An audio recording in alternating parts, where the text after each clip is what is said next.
Good evening, ladies and gentlemen, and welcome back to VidaneTV. Good evening, ladies Oh and no, gentlemen, there's an and echo. Hang on, welcome stand back by. to Vidane. Technical difficulties. Good evening, Oh ladies no, and there's an gentlemen, echo. and Hang on, welcome stand back by. to To VidaneTV. Good evening, Oh ladies and no, gentlemen, there's an and echo. Hang on, welcome stand back by. to Vidane. Technical difficulties. Good evening. Okay, so we fixed the echo. Sorry about that, folks. Welcome back to VidaneTV. It's been a long 3 weeks, and I just got back into my driveway about 20 minutes ago, and we are going to do the thing live here this evening. Thank you so much for joining us here tonight. Showtime, Paul Strickland Jr. in the production trailer, and we are going to do the thing here at Nashville Fairgrounds Speedway, kicking Season 8 off for the RBR Maritime Group. There you can see a new quick time, Tanton Woldridge with, just kidding, Noel Fougier, Devin Laffin. All right, we're going to work on that just a little bit, but these drivers are going to go out there and get their qualifying laps in here. Lots of Canadian drivers here in the field, and lots of Canadians up here in the broadcast booth. Ashton Ricky, how we feeling tonight, brother?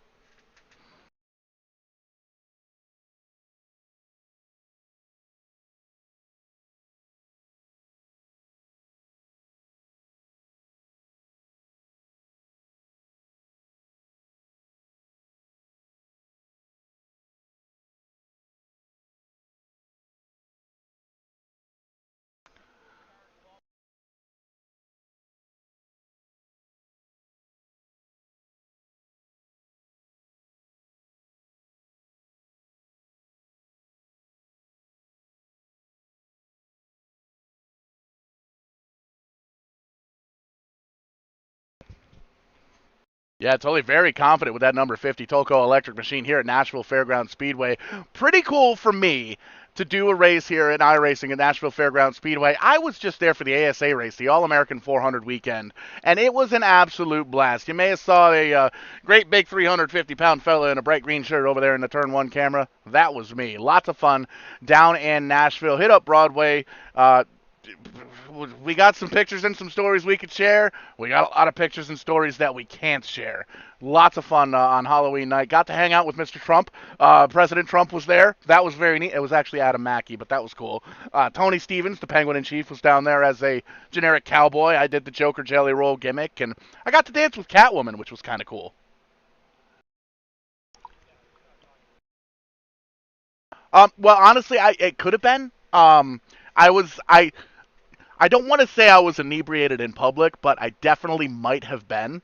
And I'm kind of, it's like that country song. I'm kicking myself for not catching her name. I got no digits. But I did get a lot of pictures and a lot of videos of, having fun, and it was a good time. Lots of fun here. Lots of great food down in Nashville, too. There's a big machines eatery and distillery. They make all their own whiskey and their beers and stuff about 3 miles from the track. They've got a Memphis burger there. Top three best burgers I've ever had in my entire life. And they had this peanut butter whiskey milkshake that was absolutely to die for. Very, very good. And you'll actually be able to hear all about that because it was mentioned a couple of times in that broadcast. It's going to be on MAV TV here in a couple of Mondays' time, and that's going to be pretty cool. The first MAV TV show I was able to work as a camera operator. But we've got about 60, 75 seconds or so here left in qualifying. Right now, top three as they run, Tanton Woldridge, Mike Rhino, and Devin Laffin. Chris Roma in fourth, Ryan Messer in fifth. Ryan Messer, a familiar name here with VidaneTV. I finally got to meet Mr. Messer last month, 2 months ago, whenever it was, up there at 660. Got to meet a lot of the Canadian drivers, the maritime drivers, and Ashton got to hang out with you as well.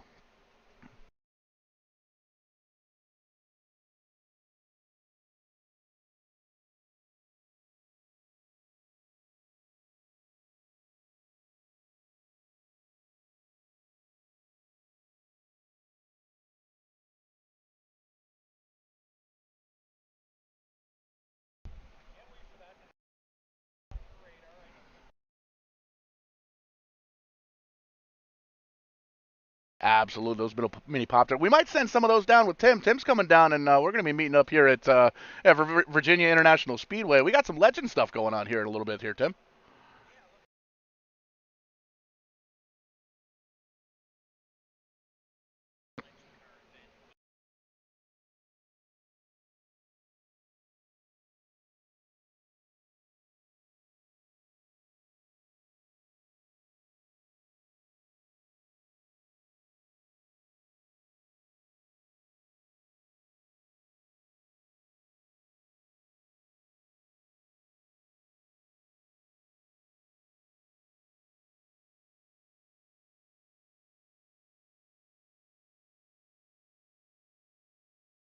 8 weeks. We're going to be all wrapped up by the end of the calendar year, which is kind of cool. We'll be able to crown ourselves a champion for the RBR Season 8.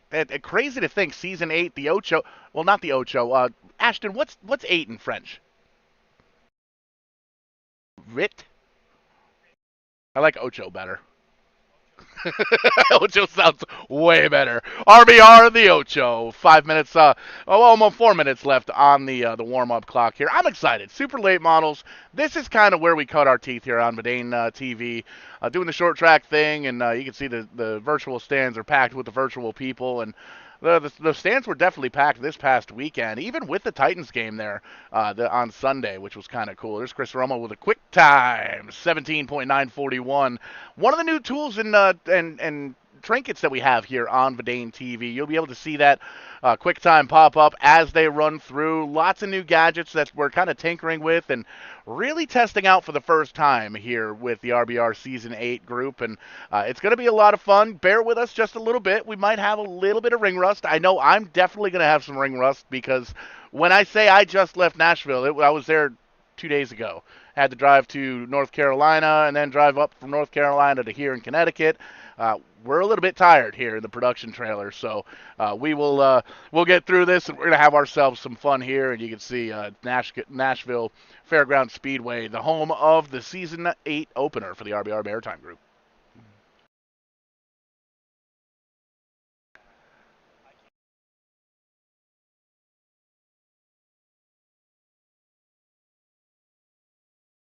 Yeah, we tried, man. We tried our dangdest to get going last night. That's going to end up airing Thursday night before the NEP race. We're going to have some more late model racing with the Fast One group.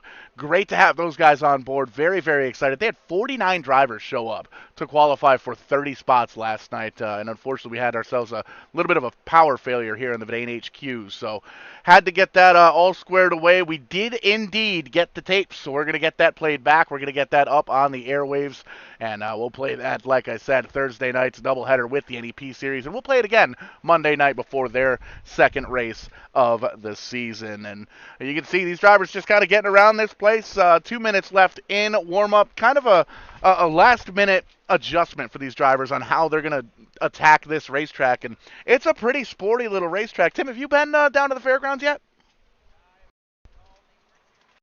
Excellent, excellent. I've been there 2 or 3 times now, and it seems like it gets cooler and cooler every time we go down, and it's a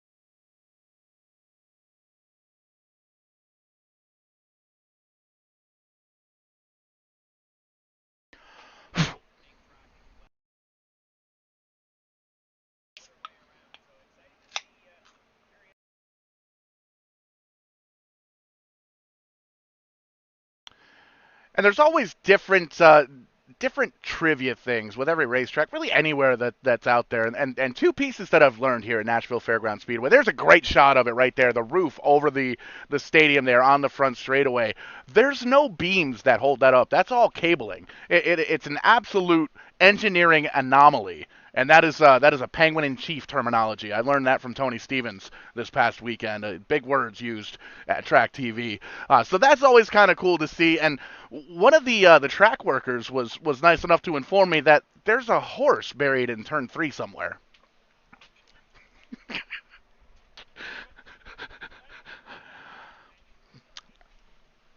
That fella's head. Just kind of walked up, introduced myself, and said, "Hey, there's a horse buried in turn 3." Well, son of a gun, I guess I do now.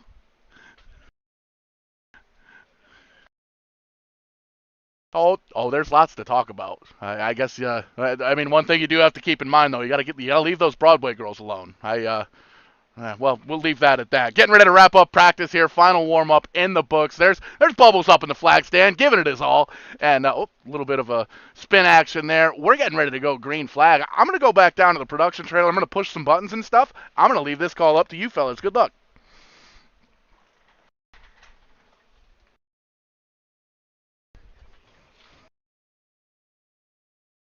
Swing nut.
Roma, who I believe is actually in a different number than the 77.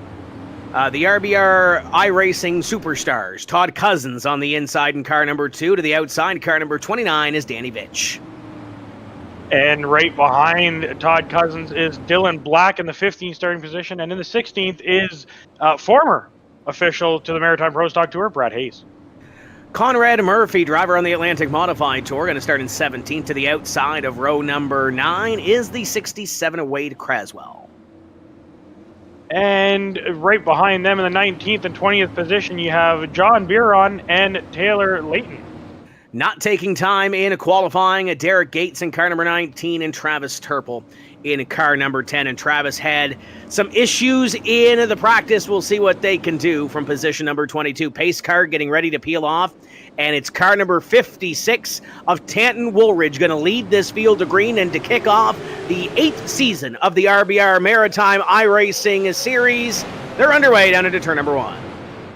Great jump out there for Tanton Woolridge. Devin Laffin kind of got on the gas and got a little squirrely and kind of stacked up the field behind him, but everything seemed to sort itself out, and he's got himself, Tanton Woolridge has himself a fair lead early on in this race. Chris Roma got a little bit wide at a turn number 3 that last time, able to pull it back down to position number 5. Rhino in the middle of 1 and 2 in that 34 car, got a little bit sideways. Looks like the outside line, not the place to be right now, as we see the Kinetic Auto 141 of Rational Richard trying to get back to that inside, but can't do so. The 34 Ashton hanging out on the outside. That's the battle for second.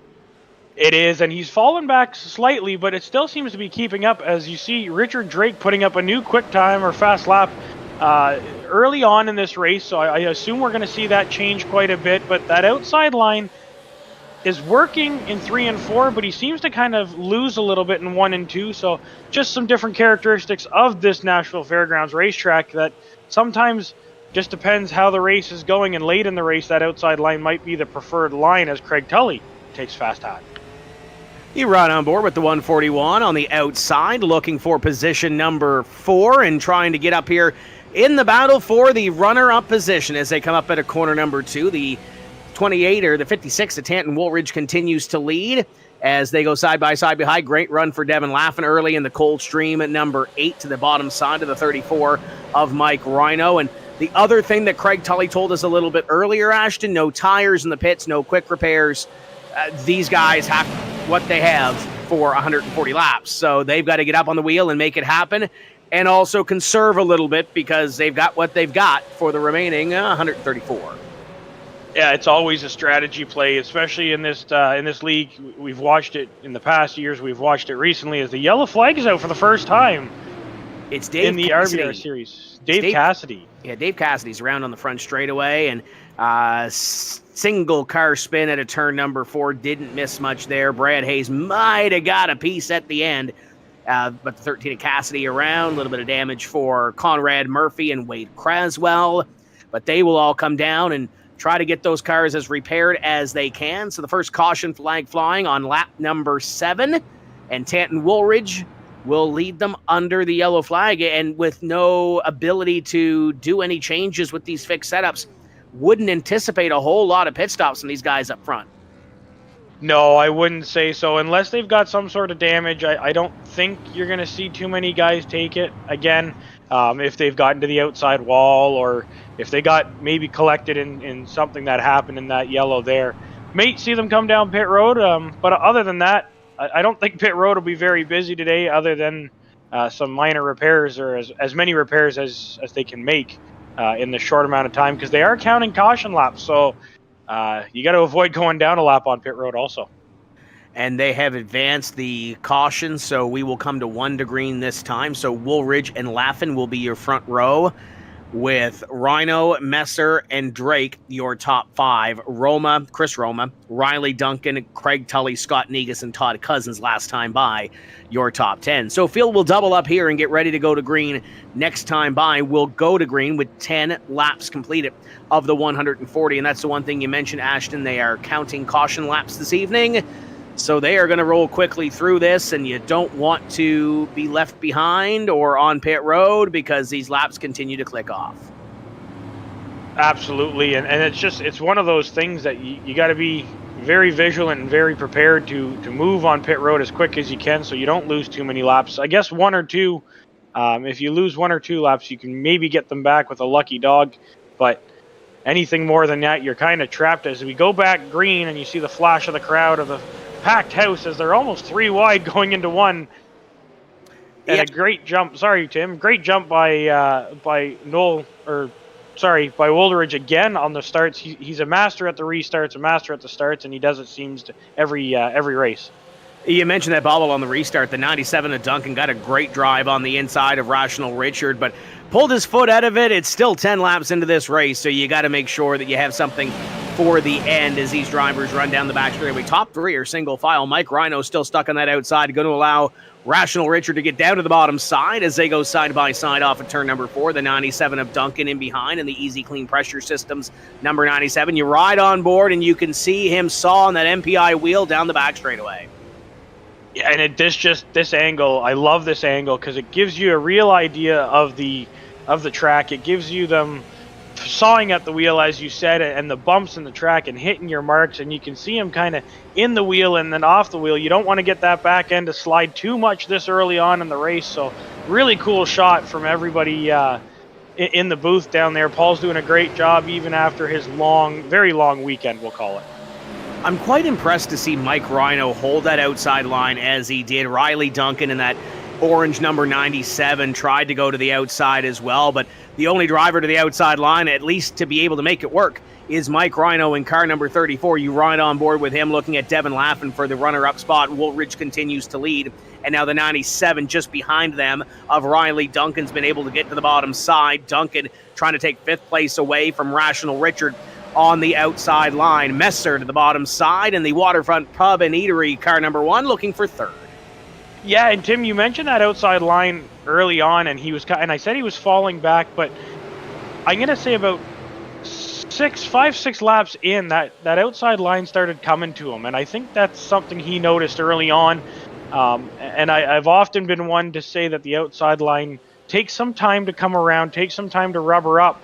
And sometimes these races aren't long enough for that, but 140 laps, and if he can save tires up in that second lane and stay consistent.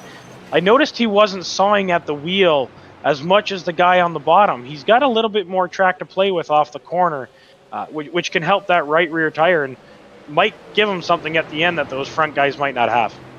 We had a moment with the 141 of Rational Richard 2 laps ago, kind of caught it off the corner of our shot. Single car to the inside, a little bit of damage to the front end of the Laker News car, but no caution thrown by race director Kyle Gammon, so they keep it green.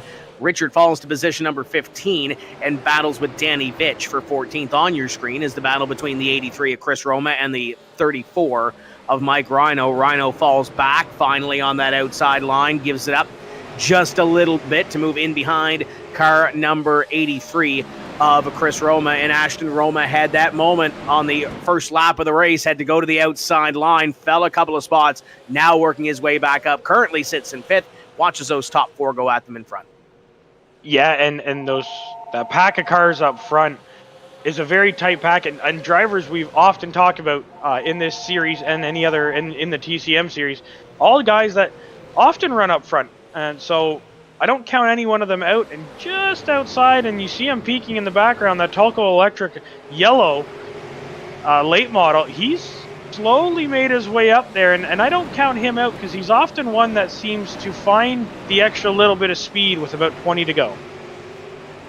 And Craig Tully knows that he's got what he's got. He's got to conserve a little bit, let those guys in front of him kind of waste their tires and kind of get the heat cycles in on the virtual tires. We got a battle for the lead up in front. The one of Ryan Messer looks to the inside of Tanton Woolridge. First time all evening long that Woolridge has been under fire. The one of Ryan Messer. Check that. That's the 8 of Devin Laffin to the bottom side as they battle for position number 1. Messer trying to poke that nose in there as Laffin a little sideways at a turn number 4. Woolridge is going to take that position up top. But now Ryan Messer going to try to join him on the outside line as they run down the back straightaway. Yeah, and that just showed right there, Tim, that the guy on the bottom side, although it seems to usually be the preferred position, he come off 4 down the front stretch, and the car was quite sideways, which gave Woolridge that chance on the outside, who pointed that nose straight, and it hooked up and it kept going. He was able to hold off that attack, and then I hear somebody in the fence, but there's no yellow. There it is. Lap 26, the 89 of Conrad Murphy. Got into the fence. Tim, you can probably tell us a bit more about that one. Single car all by himself. Nothing really to see there other than the 89 went by. And I'm going back here to see if there was anything else, but Ashton, he was all by himself, and he did get a little bit of damage from the first wreck earlier tonight, but leaders were coming and spins it out, and I would say saves himself from going a lap down, but well, now he's going to go back around the pace cars. So these races are run with there is actually one more incident on the racetrack as well, and it's the single car spin between the 67 of Wade Craswell. Craswell gets the wall off at turn number 4 and gets jacked up by the 10 about 3 seconds after the fact, and I think that's the caution, but Conrad Murphy was also around at the same time. So maybe that did save him, Ashton, from going a lap down. Yeah, sounds like he just got really lucky there because the caution was a little late for the impact that I heard on the front, which I assume was the single car, probably just a little bit of contact there, but the yellow had to come out, obviously, for the heavy impact between the 10 and the 87, I think you said it was. So Craswell will dig himself a hole early. The 19 of Derek Gates is also retired from this one, and I believe the 10 car of Turple's probably done for the evening as well, or at least going to be on pit road for a lengthy stay. So they are on 2 to green, and we'll be getting ready to go back momentarily.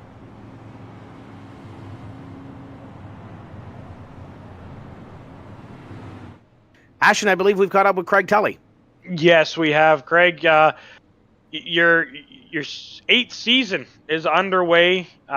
Any big plans? Anything new that we can expect this year?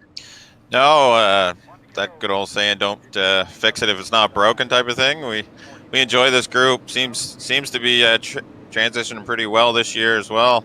So far, anyway. It's kind of early, 30 laps in, but up front here, it's been pretty clean and fun. So we really enjoy this group and this car and the way we do it. So it's fun so far.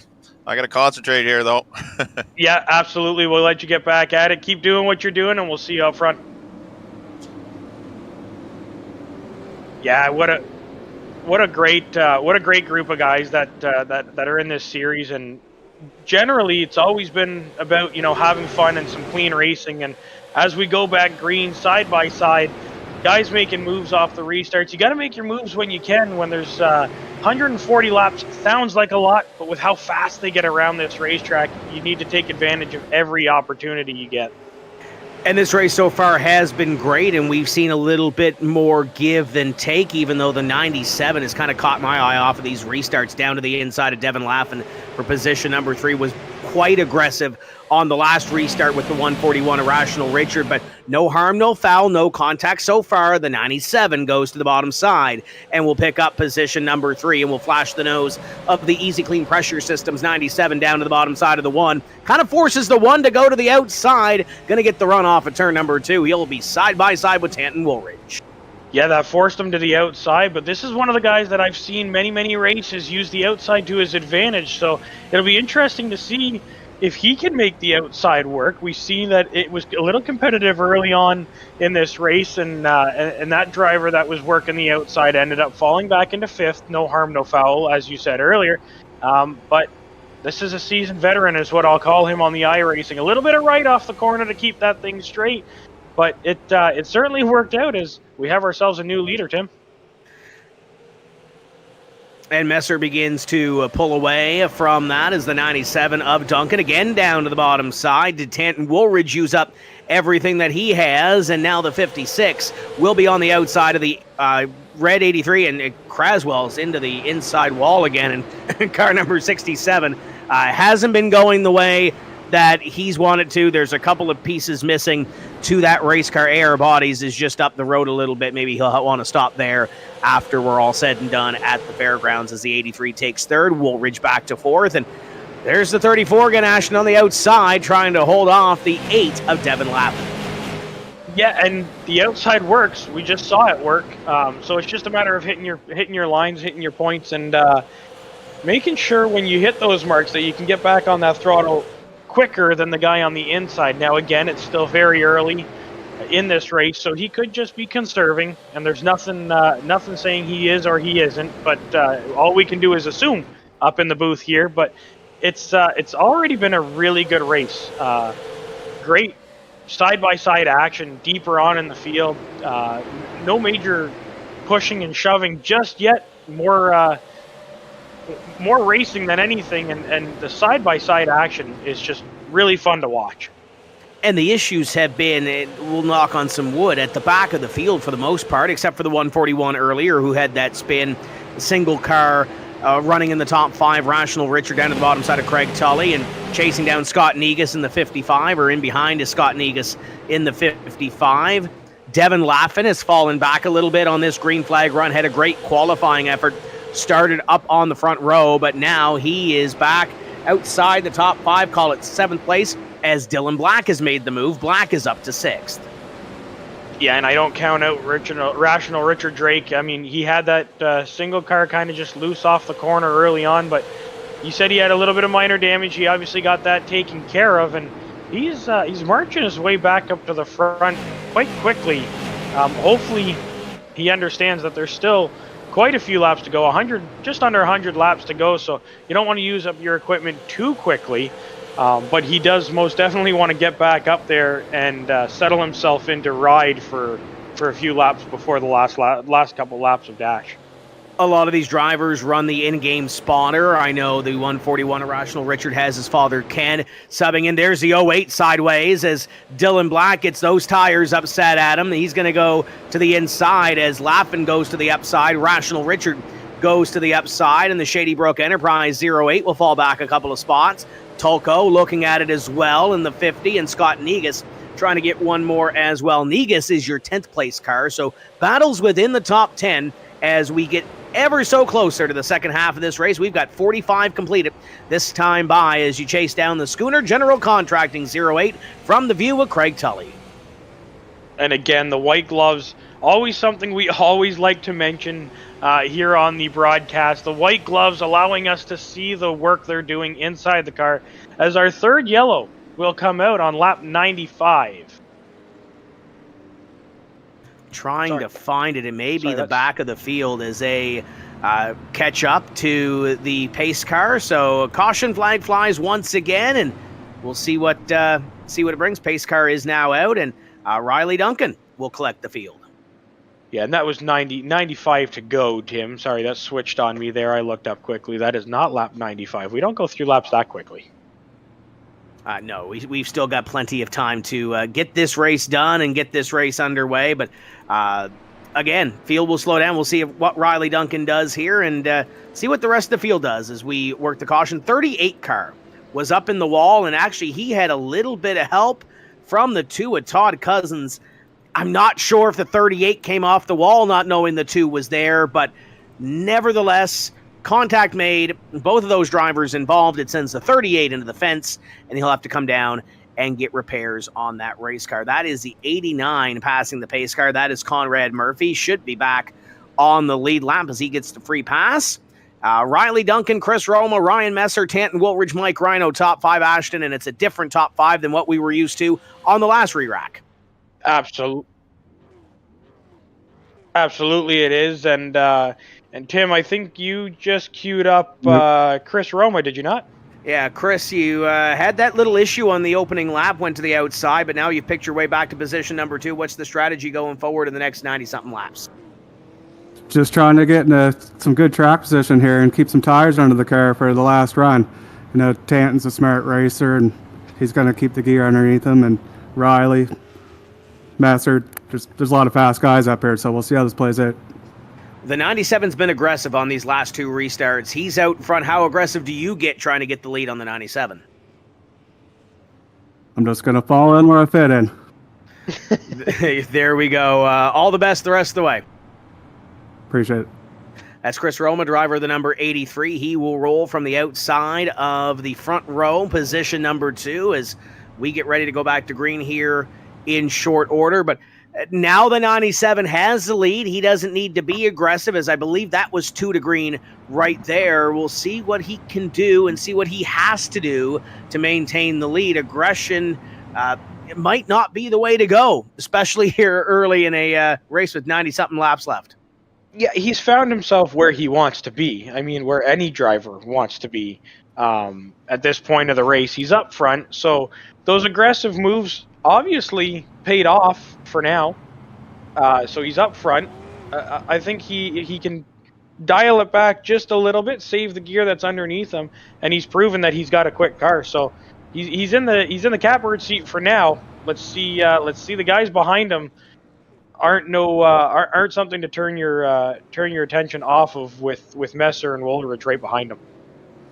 38 car comes off of pit road, and I don't know if he beat the pace car out or not, but we will soon see as the lights are off atop the pace car. Next time by, we're going back racing. We still have 21 cars on this racetrack. Wade Craswell's 15 down, Derek Gates is 11 down, and Conrad Murphy, after getting that free pass and getting back on the lead lap, is on pit road. He is scored as 2 laps behind the field. Travis Turple is the only retiree this evening. Pace car is peeling off. Your control car is the orange and black 97 of Riley Duncan. Green flag flies. We're back underway. Keep your eye on the one of Ryan Messer. Can he take second place away? The 83 said right during those questions there, Tim, he said he wanted to fall in line right behind him and just kind of follow the leader, but Messer had other plans. Messer right on the bumper of the 97 on that restart and got below the 83. Don't know if he'll be able to hold it. Messer's going to have to fall in line behind the 83. And they still sorted themselves quite quickly off this restart, quicker than we've seen in the past. A lot of single-file cars right away. Yeah, discretion might be the better part of valor at this point in the race. Get yourself single file. The only one on the outside is that black number 34 of Mike Rhino, and we've seen that a couple of times here on these shorter runs. To the outside, he goes in the 56 of Woolridge, the 141 of Rational Richard, just in behind as they continue to do battle for a spot around the top 5 as Riley Duncan continues to lead. He completes number 54, and we start number 55 of 140.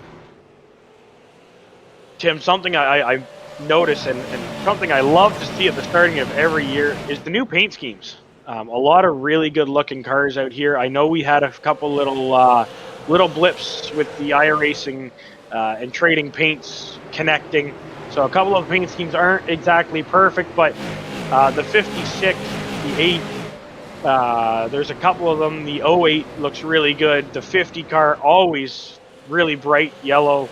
So there's a lot of cars that I really enjoy seeing what people come up with for paint schemes, not just in the real world, but also on iRacing. Yeah, they do a great job on some of these schemes that they put forward onto the racetrack and trying to keep them as clean as they can throughout the event. Duncan comes off of corner number 4, will lead lap number 57. Roma in second. Messer, Rhino, and Woolridge, your top 5. And talked about that single file, logging some laps here. Long race around as the caution flag is out, and you see it on your screen. That is the 27 of Taylor Layton going up the racetrack and collecting maybe 1 or 2 others. The 13 looks like he's got some damage too. Yeah, tough break for the guys further on back.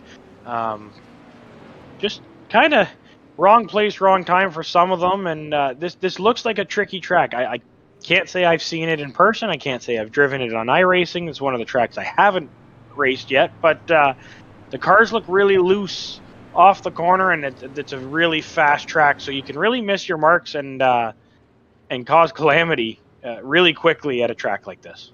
Yeah, the 13 of Dave Cassidy gets the wall off of the front straightaway and just stacks up the 6 of Brad Hayes and Taylor Layton in the 27. Nowhere to go, as the 13 is probably going to have a little bit of damage to that race car as he sits on pit road.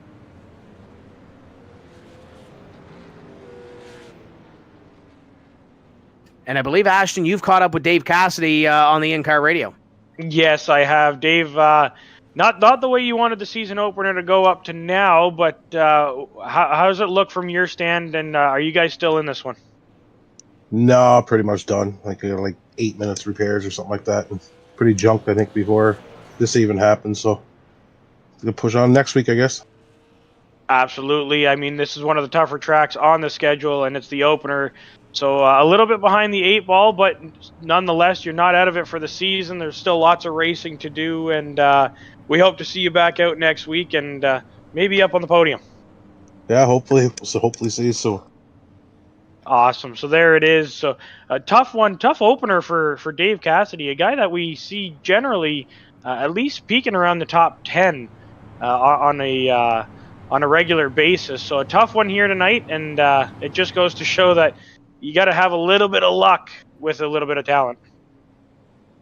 It all has to line up as the field continues to work under the caution flag. It continues to be the 97 of Riley Duncan leading, and it looks like we've had one more, I don't want to say retiree, but Travis Roma has left the session, so he's going to be behind the 8 ball, albeit there are still a couple of cars that are multiple laps down in this one, so they'll have a little bit of time to get back if they can and make up some time.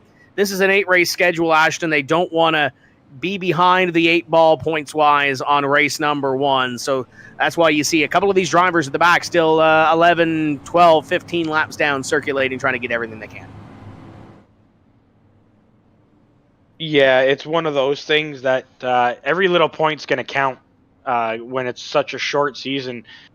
You look at the positions gained that are up on your screen now. You know, Dylan Black, Riley Duncan, they're all big movers, you could say, in this race. You know, 7-8 laps or 7-8 positions, 6 positions for some of them. Those are all very important points when it comes to the 7th or 8th race of the season when you're going for a championship. Field will work down the back straightaway and get ready to come back to the green flag this time by, as we still see Riley Duncan up in front. We'll see what the 83 can do and get down to that bottom side, like he said before, and still ride. There's still plenty of laps left to go. 78 laps left, 63 completed. Green flag flies, and we're back underway, and a great start again by the 97. A great start by the 97. A great start by Ryan Messer. Again, he sticks right to that bumper, and he gets that jump, and he's able to get to the bottom of the 83 down the front stretch and through 1 and 2, but through 3 and 4, the 83 seems to have a bit more on the outside, and he's able to pull it down the straightaway. It's almost like a launch when you're on that top side. You're able to get on the throttle a little sooner. You might not have to pedal it and try and save the back end from sliding, and so he's able to slingshot his way past the 1 and slide down in front of him and hold on to that 2nd position. They're too wide behind them, battling for 4th, 5th, and 6th on back. We have seen a little bit of that single file try to get these guys back into line, but we're seeing a little bit more double file after this restart as the 141 Irrational Richard now stuck on the outside. Dylan Black goes a little bit wide on the front straightaway to try to pick up one spot in the 34 of Mike Rhino. The yellow and white number 50 of Craig Tully in the Tulco Electric ride looks to the bottom side and tries to pick up one more spot, trying to move a little bit closer towards the top 5. Great shot of the field off of turn number 4 as they race down the front straightaway. Top 5 single file. First battle side by side is for 6th. And a great battle it is. Both those drivers have been very patient all race. The 34 has been really working that top side, and the 50 car, I mentioned it earlier, he's making his march to the front. He's kind of there, but he hasn't been too much of a threat to these front runners, but can't count him out. And he's working really well on that bottom part of the track. He sends it in there, it seems, a little deeper than the other guys, and that it just allows that car to rotate through the center. He's able to get on the throttle and not too much oversteer or understeer coming into that 50 car. Yeah, continues to roll through as you see the 141 Irrational Richard stuck on the outside, and he is falling backwards. This is a top 10 battle as Todd Cousins goes to the bottom side. Haven't spoken a whole lot this evening about Noel Fougier, but Fougier is going to enter the top 10 in car number 36, and Rational Richard continues to fall backwards on that outside line. This is the first car that we've seen lose, I think, multiple positions to land back in outside the top 10 from an outside line. We've seen Mike Rhino lose a few and find the way to 5th or 6th or 7th, and we've seen that a couple of times this evening, but Rational Richard all the way back to position number 13 behind John Biron as they work off of corner number 4 and down the front straightaway again. Riley Duncan continues to lead. We got 72 in the books. Yeah, I'm going to say that possibly a little bit of that damage from early on for Rational Richard might be haunting him in the second part of this race. And that outside just wasn't what he needed. The car not set up for the outside line. Duncan has pulled away to quite a large lead here. And Roma doing the same in the second position there, kind of spreading themselves out. Something we haven't seen yet tonight is these guys getting a little spread out. They've generally been nose to tail. They're starting to find their way, Tim, and they're starting to find a little bit of space out on this racetrack. Most of these drivers have found a place to race. Saw the 57 off the corner of my eye, John Biron, get into the back of the 55, and Negas just a little bit outside of the top 10. Battle for position number 11 on your screen is the battle between the 56 as you go back to that 57. The Biron's Garage ride for John Biron. Scott Negas is able to get by after that little bit of contact, so Negas moves up one more spot to position number 11 and knocks on the door of a top 10 effort. 56 of Tanton Woolridge on your screen. That is your third place car in the blue number 56. Behind is Ryan Messer in car number 1. And then Dylan Black kind of having a quiet night this evening. We saw him knocking on the door of a top 10 run, and now he's in the top 5, running in position number 5. Started in position number 15, has moved up those 10 positions and looking for one more as he gets the run off at turn number 4, but nowhere to put it on the MC Hammer number 1 of Messer. Yeah, absolutely. He's doing a great job, and he's running. If you watch his entrance is a little bit higher. I think he's learned from Messer, but he's about half a car higher, and he arcs it down in the center, and the run he gets out of 1 and 2 is really quick, and that's where he's trying to poke his nose below the 1 when he's close enough. But as we know, Ryan Messer's so strong, both in real life racing and on the sim rig, as they're starting to pass some lap traffic. That's the 27 car. No harm, no foul, up out of the way. A lot of respect for drivers like that. As you said earlier, Tim, he is working at just trying to get as many points as he can and stay out of the way of anybody that's coming up to him a lot quicker. So a lot of respect. Great job by Taylor. And I'm sure later on in the season, if anybody's going to pass him, they're going to feel a little more confident getting below him. Yeah, got caught up in that last wreck. Atlantic Modified Tour driver in car number 27 goes a second lap down. Conrad Murphy has scored his 1 lap behind. All the other 15 drivers that are on the racetrack are on the lead lap, though Derek Gates, Wade Creswell still circulating around here, getting what they can out of this race. We are in the second half of this season opener for the RBR series. We have 58 laps to go. 80 laps will be completed this next time check that 81 will be completed next time by the stripe as they continue to go at it. Little bobble from Roma down the back straightaway continues to hold that runner-up position, and Riley Duncan is gone ahead of the field. It was up to 1.5 seconds a couple laps ago, but now Roma is trying to eke into that just a little bit. It's now 1.3. And they're coming quickly, Tim, and they've moved up about half a lane off that yellow line on the bottom. We saw them hugging that earlier, and they hug it coming out of the corner, but it's just so the rubber's building up about half a lane up and into that second lane that we were talking about earlier. and they're closing the gap ever so slightly every lap, down to 1.1.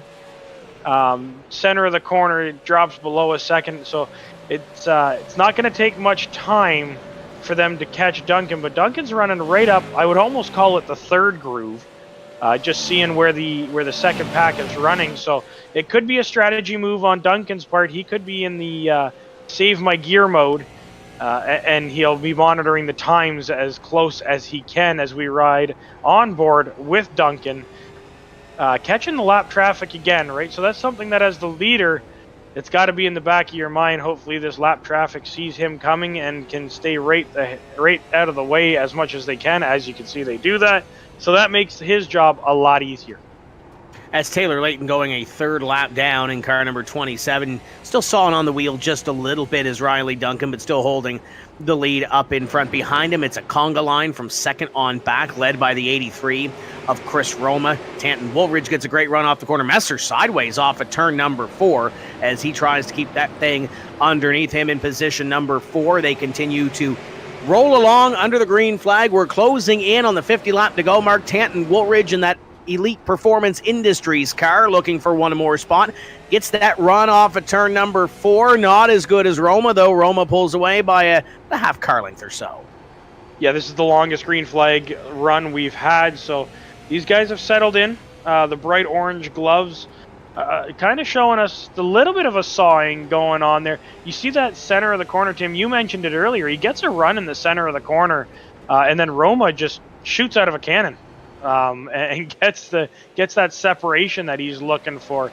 They're closing in on Duncan, and I don't know if that's going to play a factor into Roma's line or anything like that. But most definitely the longest green flag run they've had. So we're starting to see some heat in the tires. You saw Messer get a little sideways coming out of the corner. So a lot of these guys are starting to get a different feel for the car with this long green flag run.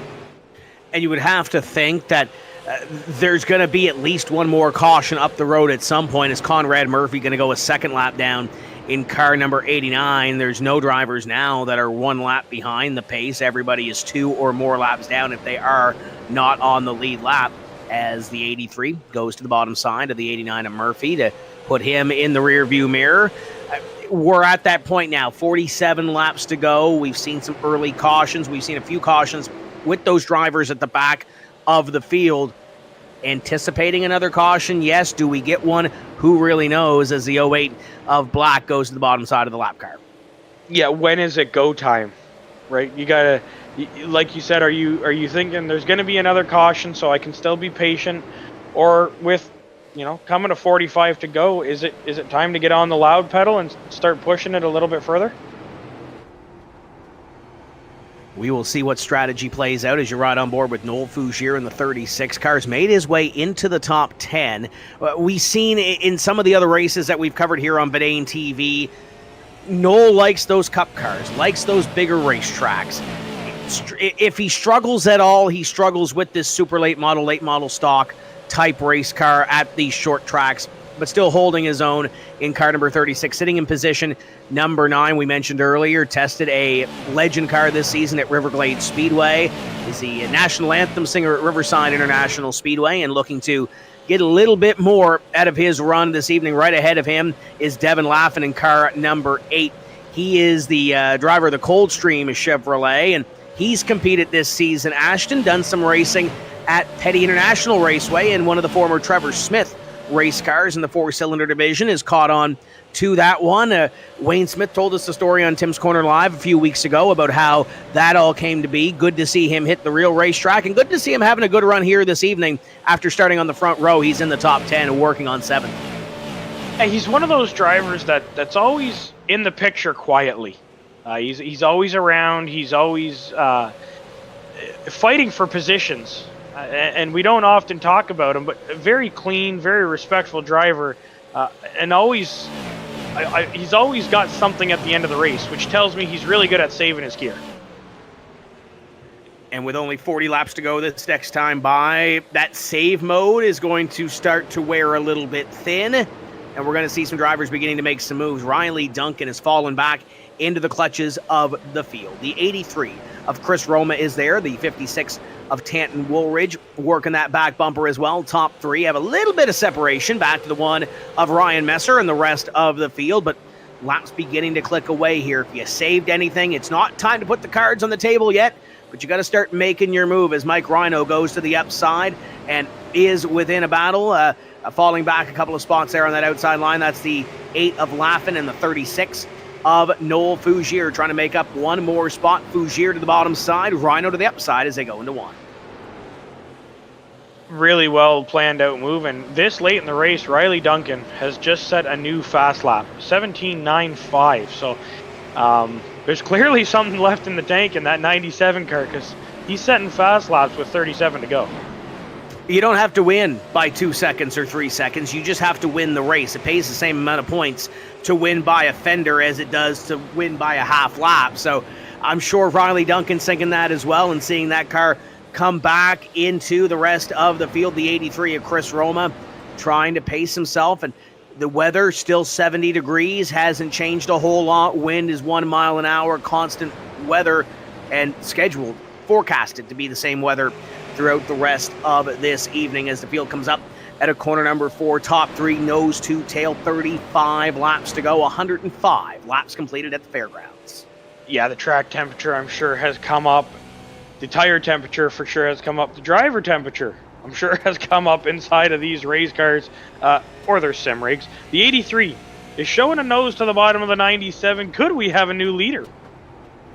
He is looking to the bottom side. The 97's gravitated to the top side. Oh, by the way, there's some lap traffic up the road as well, as here comes the 97 to the upside. The 56 of Woolridge has gone to the second groove as well. Roma trying to put the boots onto the bottom side and make it happen for the lead with 33 laps to go in the season opener for the RBR series. Off at turn number 2. Great shot there from the blimp. You see the 97 gets that run. The 83 going to try to dive it down. The 56. It almost looked like there was a third groove there, but not happening. Off at turn number 4, 56 sideways. What a save by the 56. That was a handful of a car coming off of that corner. That just goes to show that these guys are on the edge. There's no more saving, Tim. They're putting it all out there, and the 83 fell back a little bit, but I think he learned a little bit on those ones, and there's still 30 to go, so there's still lots of time for him to rebuild up that momentum and catch the back of the 97 again, and maybe do something a little different the next time he gets to him. But 83's got to watch out, because the 56 is right on his bumper.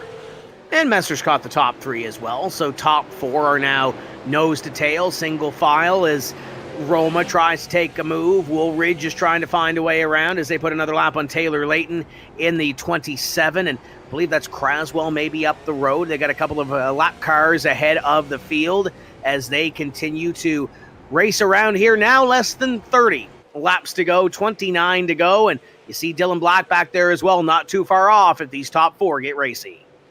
Yeah, and like you mentioned earlier, Dylan Black, one of those drivers that has picked his way through the field ever so slightly as the yellow comes out. 28 to go. There's that yellow you spoke about, Tim. It is Wade Craswell and the 2 of Todd Cousins. I'm not sure if those 2 incidents are related, but take a little look back. And actually, the 67 was around. First, Cousins went to avoid, and Craswell just off the corner, slow in the groove as a lap car that is 16 laps off the pace. And that will bring out the caution. So the way we were running, I don't think you could anticipate a caution, but here we are.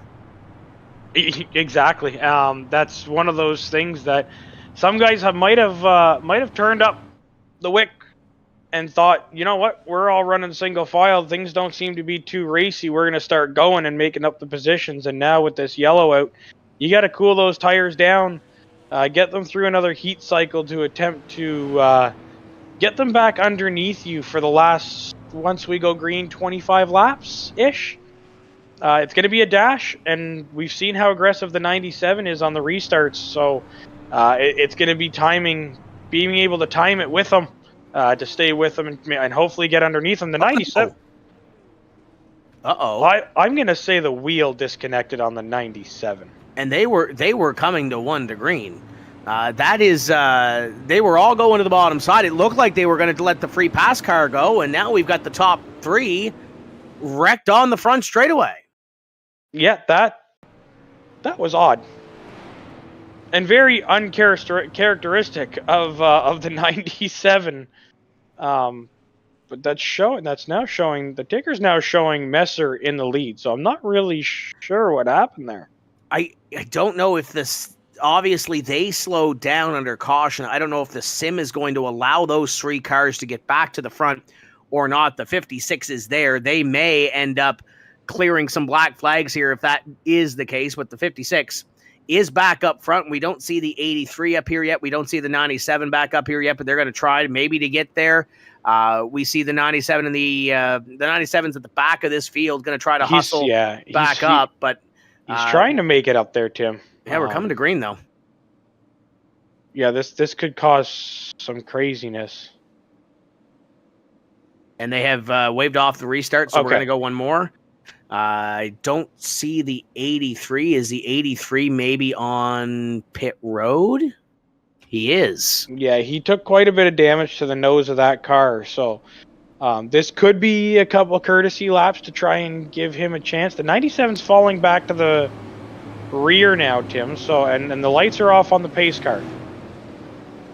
So the 83 has a meatball. That's why he's on pit road. That was damage enough to give that a meatball, and our race officials putting him to the back because of that. We'll let this play out, and we'll see what happens from here on in. But the 56 car is your apparent control car on this one. It's the Blue Elite Performance Industries Chevrolet into restart area. Green flag flies.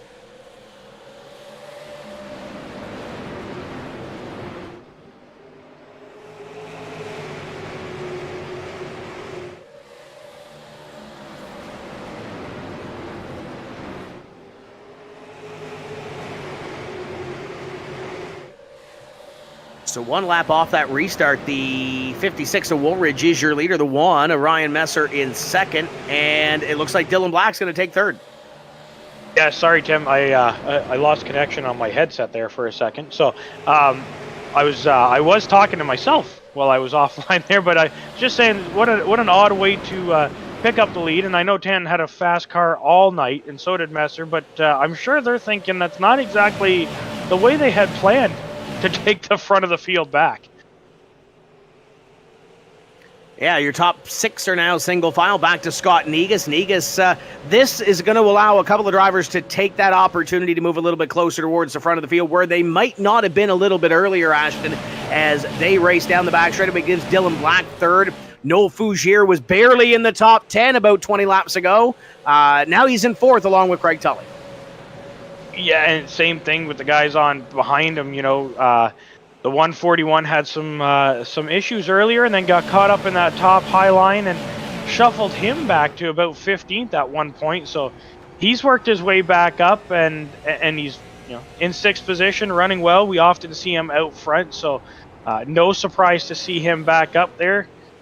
He's working the back bumper of the 50, and right behind him is a battle for, I believe that's 10th or 8th. It's a battle for 8th with the 34 and the 55 of Negus.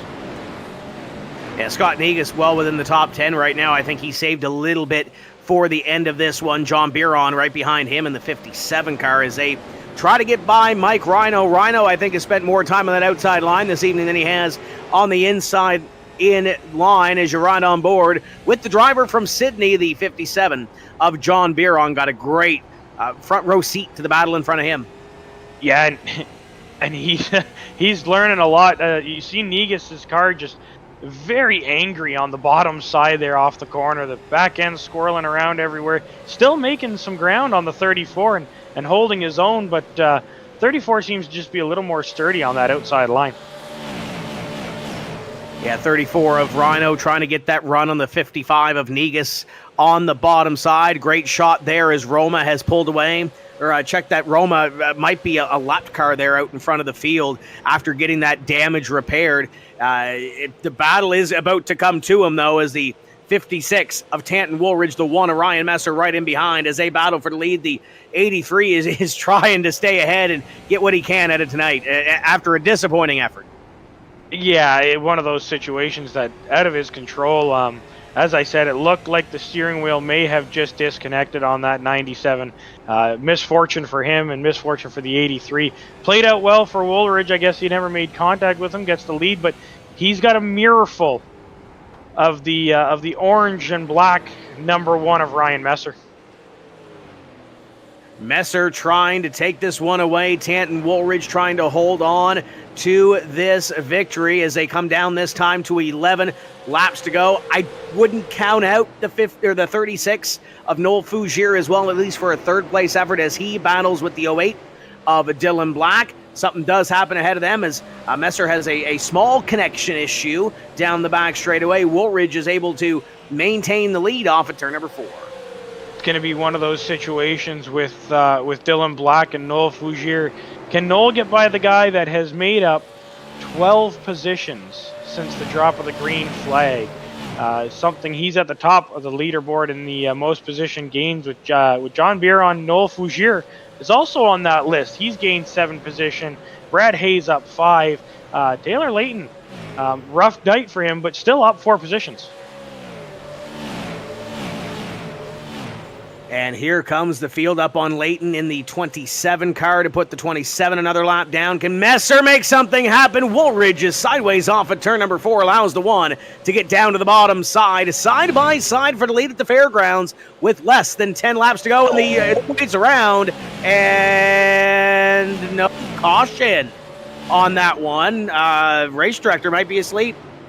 Yeah, yellow. Yeah, there it is. There it is. So that was, we talked about him, Tim. We sure Sean Waterfield's not in the tower tonight? Yeah. But anyway, so Dylan Black went around there. I don't want to say it's the announcer's curse because we've talked about him all night. So I don't think it's an announcer's curse, but what a tough break for the 08. He's done very well all night long. Making his way up 12 positions at one point, and he's going to have to try and make up as many as he possibly can with about probably 3 or 4 to go when they come back to green flag here. But leading the field, led early on in this race, and showed the speed that he had in qualifying. It's the 56 of Woolridge back out front, controlling this field with very little laps to go. And where that caution flag did fly, Woolridge had the advantage just slightly on the outside to pick up that lead. So the 1 of Messer will have the outside line when we do go back to green flag racing. And it looks like we are 1 to green here, so the field will double up. We'll come back with 4 laps remaining in that one. That wreck was the 08 of Black being tickled as we get the caution extended 1 more lap. Got into or had a little bit of contact from behind on the 36 of Noel Fougier. So not sure if Dylan was a little timid around the lap car or Noel just realized that it was time to go. Nevertheless, the 36 will looks like maybe fall back here. He has been given an end of the longest line penalty, Ashton, so he's being penalized for that incident, falling to the back of the field with the 08. Yeah, it's an involved car, and the rules are the rules, whether you mean to or not. That's one of those situations that tough luck. You got to go to the back, and sometimes it plays in your favor, sometimes it doesn't, and that's just one of those situations where Noel, like you said, it might have just been time to go, and the lap car kind of threw a curveball at these guys this late in the race. So Woolridge, Messer on the front row once again. Green flag back out. Can we finish this one under the green flag? 1:37 completed, just 3 laps remaining. The 56 of Tanton Woolridge leads him down the back. Ryan Messer looked to the outside, crossed him over down the back stretch. Now he's got his nose to the inside. He's going to make the appearance known as they are side by side down the front stretch going into 1. Messer going to try to do the same move that he did before. The 56 not giving him any room down the back straightaway. Rational Richard in the 141 on the back bumper. Where did he come from? Waiting to see what happens here as they come out of corner number 4. They come to the white flag. They're still side by side down the front stretch. The 141 sitting there in third place, looking to try and find the fast line to try and pick up one more position. The 56, hard fight on the outside, coming into 3 and 4, coming to the checker. Side by side off at turn number 4, drag race to the line. Woolridge bobbles into the wall, and Ryan Messer picks up the victory in round number 1 of the RBR series.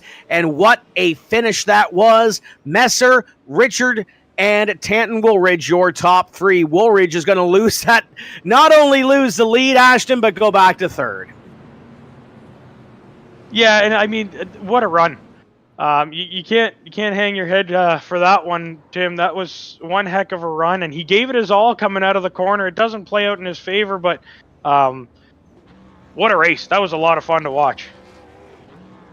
And those boys are going to celebrate on the front straightaway. What an effort by car number 1 of Ryan Messer to pick up the win. I don't want to say had it kind of handed to him, Ashton, but got a little bit of a gift when the 97 and the 38 made that contact on the caution on a coming to a green flag. But nevertheless, Ryan Messer had to earn it around Tanton Woolridge. Yeah, absolutely. Like you said, we don't want to say handed it to him because he worked really hard on that last restart there to stay to the bottom. That bottom side is not something easy late in the race when you got no tires left. So really well done on the bottom there to make the pass on Tanton, and Tanton gave it his all on the outside. And Tim, I think you've caught up to Tanton there on the front stretch. Yeah, our 3rd place finisher, Tanton Woolridge. Obviously, the wall being moved out about 5 more feet, but what else did you need at the end there to try to pick up that win? I don't really know. There's a lot of guys that ran really, really good races tonight. Riley and Chris were both extremely fast. I feel really bad for Chris Roma, just kind of in the wrong place at the wrong time under a yellow. I felt like he probably had the best car tonight, and at the start of the run, I just kind of tried to save, and I think I gave up a little bit too much track position, kind of fell back to 4th there. And then I had to start kind of using up the tires a little bit more sooner than I wanted to get that track position back. So, I felt like we were up front. We were probably going to finish 2nd, had the race kind of played out, and then we were gifted the lead. So, that was really good, kind of gifted 2 spots, but at the same time, we got some damage under that yellow whenever the Riley kind of lost his connection. So, car kind of snugged up a little bit on us, but, it felt like an impossible task to try and hold off Ryan for 20 laps. And, we were there right until the very end, and he executed that restart really, really well. So, congrats to him. Strong 3rd place effort. Congratulations. Thank you. We will hand it down to Ashton, who's caught up with Rational Richard. Yes, I'm here, Rational Richard, just out of the car. What an up and down race. At one point, you were loose into the wall and fought your way back up to a 2nd. How many more laps did you need to catch them? Oh man, I wish we had a few extra there just to see what we had for them. Like everybody in this server, everybody's gotten really good at saving tires, and that's exactly what I was trying to do throughout that entire race. A little bit of lineup confusion there on the restart, and sort of gave us a good position. I think Tanton was alluding to that as well. It sucks for the technical difficulties on the guys who lost from it, but gave us a little bit of good luck there, and we just pushed from there. So yeah, I'd liked a few more laps, but it was fun being a part of that 3-way battle for the lead. Yeah, absolutely. It was fun to watch you to come. Didn't like seeing you go back to 15th, but it was fun to watch you come back through. Great run tonight, and we'll see you next week. Absolutely, we'll be here. Thanks to Craig and everybody for putting this on for us. Always a blast coming out and racing with this group. Thanks, Ashton.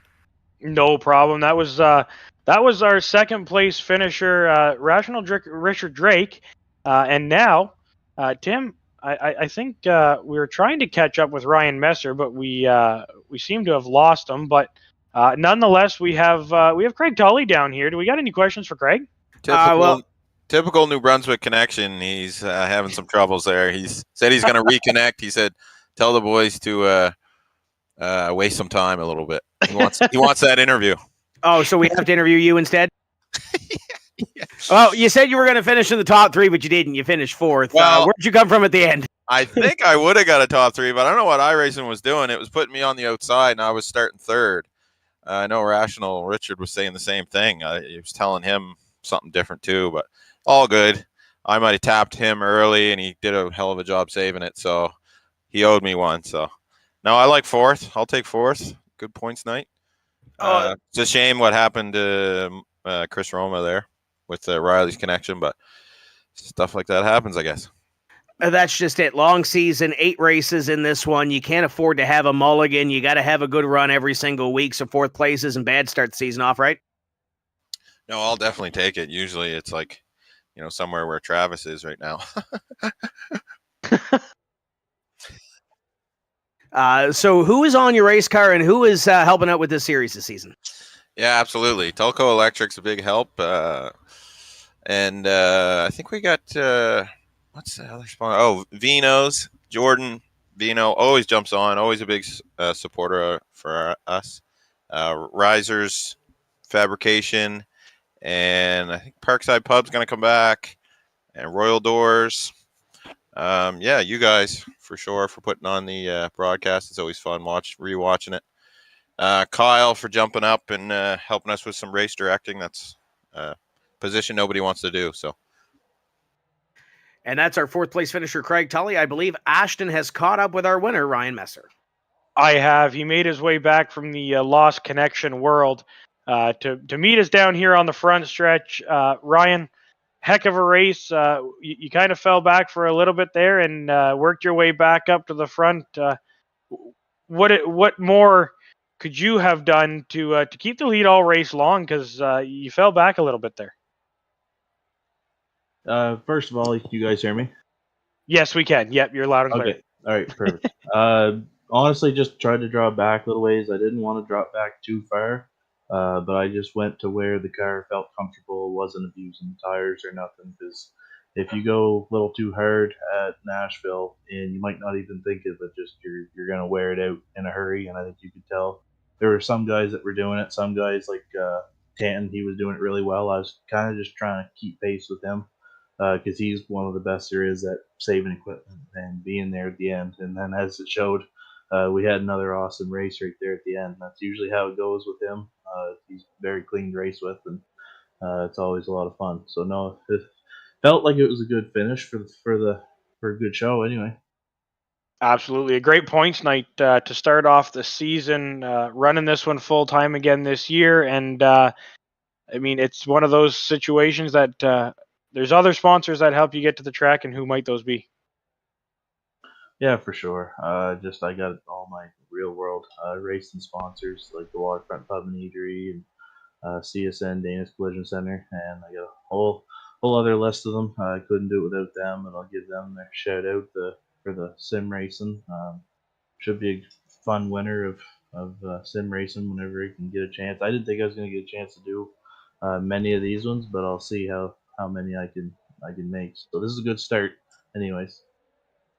Awesome. Well, congratulations again on a great race and a big win to open up the season here on RBR.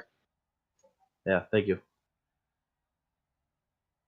Well, I mean, Tim, that was one heck of a race. I mean, between you, myself, and the guy that's probably extremely tired, Paul, what do you think? Man, oh man, we kicked off season Ocho here with RBR, and I think we're gonna go with Ocho. I like Ocho. It just sounds cooler. We're gonna go with RBR the Ocho this season, for the remainder of the season. Here at VidaneTV, we really pride ourselves in bridging that gap from sim racing to real racing, and this is no exception. Ryan Messer, I got a firm handshake from Ryan Messer when I got to run up there and run a camera at Speedway 660. Had himself a Truck Series teammate, which was kind of cool for the weekend. Very, very cool. Got to do an iRacing show here at Nashville Fairgrounds Speedway. I was just at Nashville Fairgrounds Speedway with Track TV and Racing America. That's going to be on MAV TV here in a couple of weeks. That's going to be a lot of fun. Be sure to check that out. Lots of stuff upcoming here on VidaneTV ourselves here.